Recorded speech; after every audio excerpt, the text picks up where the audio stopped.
masyarakat itu ya sok-sok kemajuan. Pemerintah sendiri seringkali ketinggalan. Contoh gitu ya. Sebelum kita punya PSBB, punya PPKM, punya apa namanya? Instrumen untuk mengendalikan tuh. Masyarakat Jogja itu wis lockdown duluan. Tapi mengapa pada justru di akhir tahun ada namanya PSBB, ada PPKM yang semua ditutup oleh pemerintah tapi nggak ada support live-nya kan gitu. Pemerintah niru masyarakat ya nih. Niru tapi malah nggak tanggung jawab kan. Iya gitu. Halo Lur. Bincang Jogja. Pernah nih. Menarik ya. Saya catat bersama saya. Bang Jo bukan traffic light. Halo Lur. Ketemu lagi di Bang Jo Tugu. Bincang Jogja kena mbok tiru iso mbok gugu. Masih dengan saya. Bang Jo bukan traffic light. Pandemi. Temanya enggak beda jauh lah, masih dengan pandemi. Ini sudah di angka-angka yang kalau Bang Jo ini keliling-keliling kayaknya pandemi mulai hilang katanya. Hari ini saya ditemani salah satu orang pejabat publik di Kota Jogja, Mas Krisnadi. Beliau adalah anggota dewan di Komisi D ya Mas ya. Selamat datang di meja Bang Jo, obrolan Bang Jo, obrolan cangkir belirik. Sehat Mas? Sehat, alhamdulillah. Ya, pernah kena COVID belum selama di? Alhamdulillah. Belum. Nah, syukurlah. Sehat terus Mas. Jenengan nanti banyak bisa bantu masyarakat untuk penanganan ini. Ya. Kali ini saya pengen nanya nih, kira-kira kali jenengan karena jenengan ini adalah seorang pejabat publik. Komentar saja sebetulnya, karena jenengan sudah menjabat sejak tahun 19, maka penanganan COVID di Kota Jogja, karena jenengan di Dewan Kota Jogja dan di DIY, secara umum gimana sih Mas? Ya, kebetulan Komisi D ya. Yang saya ada di dalamnya selaku wakil ketua komisi ini memang kebetulan membawai atau bermitra dengan Dinas Kesehatan, Dinas Sosial, Dinas Pendidikan, Kebudayaan yang dalam lingkup Kesra Kesejahteraan Rakyat ini memang langsung berhadapan-hadapan dalam penanggulangan COVID. Pada satu sisi memang ada ketidaksiapan. Ini kan pandemi ini kan bencana baru ya, bencana baru yang kita tidak pernah dilatih, kita tidak pernah atau belum pernah menghadapi kan gitu. Jadi di semua lini, terutama pemerintahan itu juga mengalami kegagapan. Jadi banyak program, banyak instrumen-instrumen di pemerintahan itu sebenarnya belum siap untuk menghadapi pandemi yang belum pernah kita hadapi. Tapi ya alhamdulillah seiring waktu itu sudah kemudian ada pola penanganan yang itu ya akhirnya bisa sebenarnya trial and error. Ini yang saya kira juga kemudian menjadi persoalan di masyarakat, mulai dari penanganan awal, tracing, tes. Ini kan awal-awal sangat kecil ya. Orang kena COVID itu tanda-tandanya apa saja kan kita tidak tahu. Baru setelah di rumah sakit baru ketahuan kalau dia COVID. Terus kemudian rumahnya di lockdown kan gitu. Kita juga tidak tahu orang yang lockdown itu terus kudu bagaimana kan kita enggak tahu. Tapi apakah butuh 2 tahun kira-kira? Ini cerita, ini obrolan masyarakat bawah misalnya. Ini kan udah hampir 2 tahun Mas. Dan 2 tahun itu banyak yang terjadi, terutama tidak cuma soal COVID-nya, tapi kemudian soal dampak lain, orang jadi tidak kerja dan lain-lain. Apakah nggak pernah diberi keluhan sama pemilihnya Mas? Jangan kan? Ya gini, masyarakat kita itu kan terbiasa dengan bencana alam ya. Bencana alam itu kan secara waktu dan lokasi kan terbatas di lokasi bencana. Nah, kita tidak terbiasa dengan bencana alam yang skupnya luas dan waktu yang panjang. Dulu zaman gempa bumi hampir se-DIY terasa. Tapi kan lokasinya tertentu Mas. Di Bantul, kemudian beberapa titik di Sleman dan kota kan itu. Tapi dengan bencana pandemi ini secara waktu dan tempat itu kan semuanya terdampak. Jadi tidak ada orang yang kemudian di awal pandemi itu kok nulungi tonggone karena sama-sama tidak bisa bekerja kan gitu, sesuatu yang baru, sehingga kemudian dalam batas waktu tertentu, katakanlah 3 bulan, 6 bulan, 1 tahun, ketika semua tidak tertanggulangi dengan baik, memang kemudian ada keluhan mulai dari tempat rumah sakit, mulai dari shelter, sampai pada akhirnya kalau orang nggak kerja itu dapat bantuan nggak, dapat BLT nggak, dapat bansos nggak. Nah ini yang sudah persoalan yang jauh dari inti penanganan pandemi kan gitu. Nah pemerintah tidak siap baik secara aturan ataupun secara anggaran, kan kemudian jadi persoalannya di situ. Terasa sekali ya, artinya kan sebagai dewan pastinya kemudian melihat situasi dalam masyarakat, pandemi juga pemerintah juga tahu ada itu, lalu bagaimana melakukan reformulasi program anggaran tuh langsung gerak cepat atau gimana? Bisa ceritakan sinergi dewan dengan birokrasi waktu itu? Saya jadi anggota dewan itu kan 2019. Ya. 2019 itu kan APBD tinggalan periode sebelumnya. Kemudian kita membahas anggaran yang real kita rencanakan itu 2020. Tapi perencanaan yang sudah berjalan ternyata kemakan COVID kan gitu. Kemudian kita rencanakan lagi yang full untuk penanganan pandemi itu justru yang di APBD 2021 ini. Perencanaannya di 2020 akhir atau? Enggak, perencanaan 2021 kan di 2020. Jadi kita benar-benar APBD 2021 itu full untuk COVID. Tapi kan yang APBD 2020 kan desainnya bukan desain anggaran pandemi, anggaran umum. Nah sebenarnya pengalaman merubah anggaran umum menjadi anggaran pandemi itu sebenarnya di 2020. Karena APBD itu sempat berubah sampai 5 kali. Jadi kan setelah Perda APBD ada penjabaran APBD. Nah penjabaran ini kan di ranahnya eksekutif. Betul. Karena kemudian ada SK surat dari Menteri Keuangan, perubahan-perubahan itu cukup dengan peraturan kepala daerah. Nah kan teman-teman legislatif juga tidak bisa berbuat banyak. Apa yang kita diskusikan di Musrenbang, di Pokir, tiba-tiba hilang karena ada penjabaran APBD yang dulu namanya refocusing anggaran, ya akhirnya semua untuk COVID semua. Ini yang kemudian juga sedikit banyak di 2021 ya, semua anggaran kita fokuskan di penanganan pandemi. Kayak di pendidikan misalnya, ya sudah tidak ada pembangunan gedung fisik, nggak ada.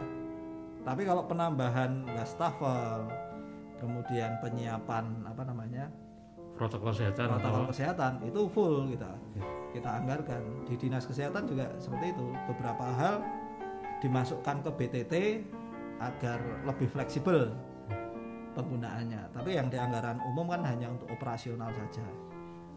Itu maksudnya kegagapannya di situ sebenarnya gagap juga. Artinya kemudian harus ada proses ngobrol ya antara eksekutif legislatif untuk merumuskan sesuatu terkait ini, meski kemudian dia baru efektif di anggaran 2021. Nah, repotnya ngobrolnya jarang. Repotnya jarang. Karena WFH atau? Karena gini, baik ngobrol dalam konteks informal maupun formal ya. Karena kan penanganan pandemi ini kan tidak bisa dilakukan sendiri oleh pemerintah kota. Kota Yogyakarta itu kan kecil, tapi semua fasilitas kesehatannya ngumpul di kota. Jadi kita juga menjadi penyangga bagi kabupaten lain. Salah satu contohnya RSUD Kota Yogyakarta itu hampir malah 60% itu nampung dari pasien kabupaten sekitar kan gitu.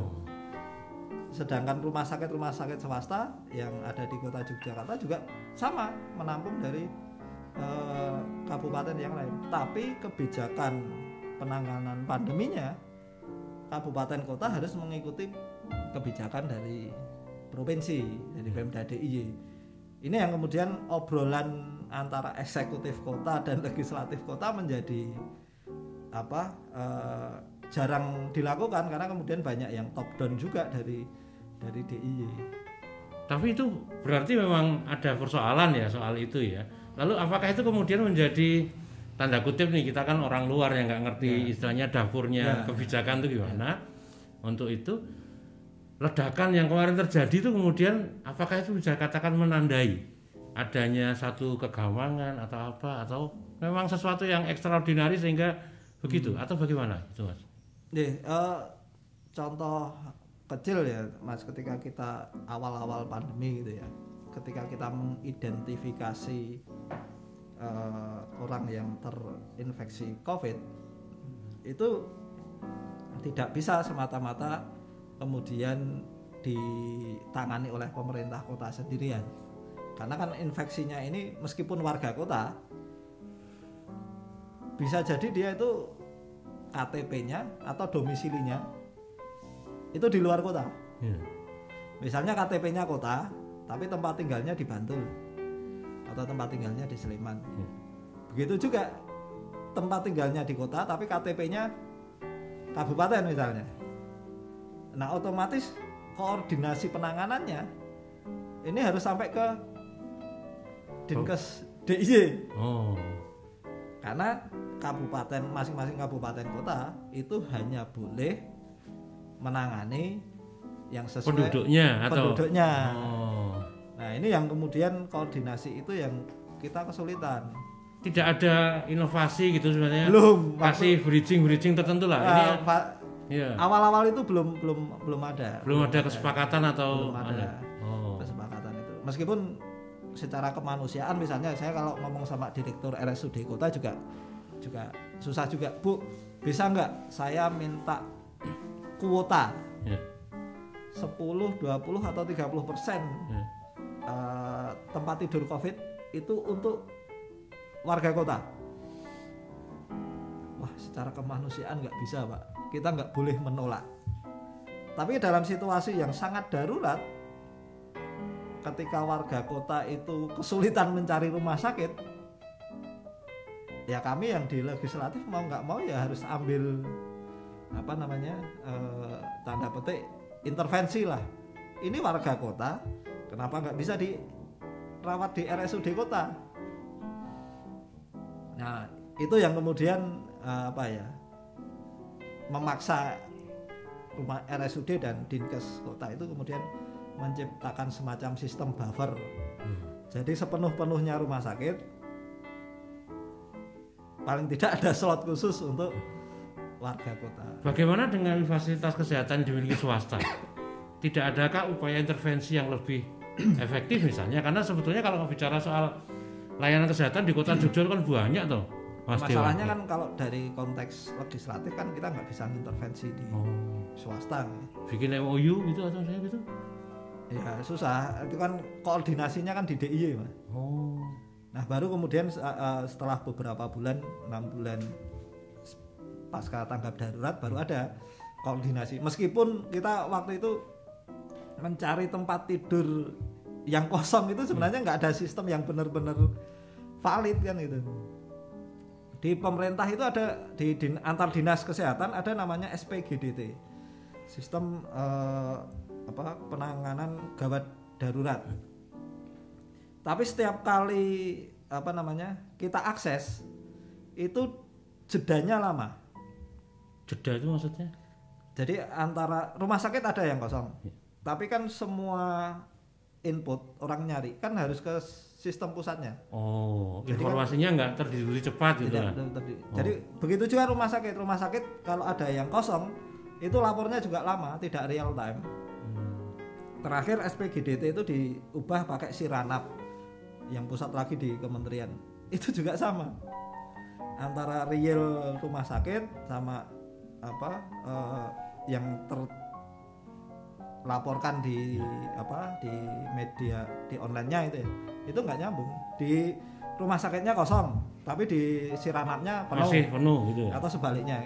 Itu yang kemarin sempat, bahkan ada 3 sistem yang berbeda. Siranap sendiri, SPGDT sendiri, di antar Dinkes dan rumah sakit ada sendiri. oke ya, itu kan itu susah itu sekali. wilayah operasional gitu dan mau tidak mau sistem itu dipakai.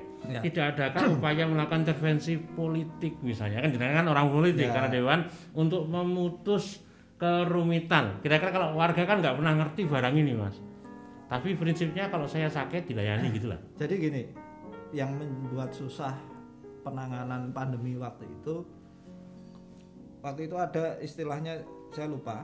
Jadi setiap hari itu ada rapat koordinasi kabupaten kota dengan DIY, sehingga kan itu hari per hari ya, rapatnya itu antara jam 1 sampai jam 4 sore. Itu di level operasional. Di level pengambil kebijakan kalau nggak salah setiap 2 hari atau 3 hari itu ada rapat antara wali kota dan gubernur ya. Sehingga kita di legislatif kota, saya anggota dewan mau intervensi dinas kesehatan gitu ya, itu juga nggak bisa karena dimentahkan besok nunggu rapat dengan Pak Gubernur. Ya. Oh, jadi ada hambatannya soal itu ya? Iya. Kita juga, terus ya kalau semuanya harus ke provinsi, kita yang di Komisi D, saya mau ini anggaran kota loh. Ya tapi koordinasinya dengan lintas kabupaten kota dengan DIY, sehingga kemudian eksekutif pun nggak bisa banyak mengambil tindakan kan gitu. Itu mulai dari dinas kesehatan sampai dinas sosial sama. Kita jawabannya sama. Kita mau membagi BLT. Kalau yang hanya KMS saja, kota itu sekitar hanya 14.000. 2000 itu tahun 2020. Sedangkan yang non KMS yang terpotong itu sekitar hampir 5.000. Itu hampir tidak dapat. Ketika kita perjuangkan, ketika disisir ulang dengan audit itu hanya bisa masuk sekitar 800-an tambahan KMS. Selebihnya DIY. DIY pun hanya menambahkan totalnya 1.200.000. Dari pusat dapat 600, kemudian DIY nambahi, hanya nambahkan. Sedangkan dari APBD kota kita full 1.200 per KK gitu. Ini yang kita nggak bisa memutuskan sendiri kan situ. Mungkin jenengan sebagai dewan butuh marah-marah kok datang marah-marah lalu diprotes gitu. Kayak yang lagi rame ini kan orang soal KMS. Pernah Mas nendang meja. Sikile lara dhewe ya tawalan gitu. Oke Mas. Ini menarik juga. Ini secara teknokrasi, birokrasi kan kayaknya kelihatan lah mana ruang-ruang bisa dilakukan, mana hambatannya. Lalu kalau Anda melihat dengan Jogja, karena saya kan juga ngerti nih kira-kira kalau bicara Jogja, banyak orang bilang Jogja itu kota relawan. Artinya ada modal sosial yang bekerja di Jogja menghadapi pandemi. Anda melihatnya sebagai anggota dewan, melihat modal sosial di Jogja itu gimana sih Mas? Repotnya gini Mas, masyarakat itu ya sok-sok kemajon. Saking kemajon nih. Offset. Ya bisa jadi offset, sehingga pemerintah sendiri seringkali ketinggalan. Contoh gitu ya. Sebelum kita punya PSBB, punya PPKM, punya apa namanya? Instrumen untuk mengendalikan tuh. Nah, masyarakat Jogja itu wis lockdown duluan. Kan gitu tuh. Di awal Maret, April. Oh, yang cerita Sleman itu orang nggak bisa keluar dari gang misalnya kan gitulah. Itu kan apa ya? Bentuk spontanitas masyarakat yang secara sukarela menutup lingkungannya sendiri-sendiri. Dan mereka menciptakan sistem apa namanya? Pendukung life support sendiri-sendiri kan gitu. Tapi tidak kemudian diikuti, bahkan malah oleh pemerintah, oleh kepolisian dipaksa dibuka. Tapi mengapa pada justru di akhir tahun ada namanya PSBB, ada PPKM yang semua ditutup oleh pemerintah tapi nggak ada support live-nya kan gitu. Pemerintah niru masyarakat ya, niru tapi malah nggak tanggung jawab kan. Gitu. Ya, kalau di DIY ya saya tidak bicara. Di kota pun juga, di kota kan gini, saya melihat daerah istimewa Yogyakarta itu malah diselamatkan oleh masyarakat desa dan masyarakat kampung di awal-awal pandemi. Desa itu dimaksud di luar kota atau? Di luar kota, ya kabupaten kan desa. Kalau di kota kan kita kampung. Di mana warga desa, warga kampung menutup sendiri lingkungannya. Keluar masuk dibatasi. Ya dengan segala kelebayan, cerita macam-macam kan itu. Tapi itu sebuah spontanitas yang menurut saya harusnya langsung disupport, karena secara aturan ya kita punya undang-undang kekarantinaan. Ya kan harusnya nutup pemerintah kemudian memberi jatah hidup ke masyarakat kan gitu. Ini masyarakatnya sudah melaksanakan, pemerintahnya udah malah lagi sibuk nangani pandemi, teknis pandeminya. Nah, ketika kemudian pandemi semakin meluas, malah dua-duanya nggak kepegang. Rumah sakitnya amburadul, pembatasan sosialnya kacau balau. Nah, ini yang menurut saya spontanitas warga itu ya, kalau warganya wis karep ya udah langsung difasilitasi saja. Jangan sampai semangat kerelawanan itu terlewatkan. Kan masyarakat udah urunan sendiri, sudah nutup sendiri, kan tinggal pemerintah ya support sembako, kayak ikut bantu jaga kan gitu. Kalau kampung sudah ditutup kan berarti tinggal perbatasan ditutup. Nah ini yang saya kira pemerintah menyia-nyiakan energi modal sosial yang kemudian bekerja di grassroots ya. Itu sedini awal pandemi. Menarik loh. Kalau saya sebetulnya agak menyesal nih tidak punya cukup waktu banyak ya. Tapi saya kira beberapa catatan jenengan cukup memberi insight dan refleksi terhadap apa yang dilakukan oleh kota dan DIY. Ya saya mendoakan ya kira-kira muka-muka lah nanti tahun berikutnya dengan geser ke provinsi atau jadi lebih punya kewenangan, katanya kan kewenangan dan tidak lagi kemudian sementara ini hanya terbatas di wilayah itu ya. Saya kira menarik ya, penonton Bangjo. Saya kira ini ada satu cerita dari Mas Dewan, ini saya bilang Mas Dewan lah, yang mewakili kita. Semoga tetap sehat, semoga nanti pandemi berakhir. Ketemu lagi nanti dengan Bangjo Tugu di lain kesempatan. Terima kasih Mas. Terima kasih.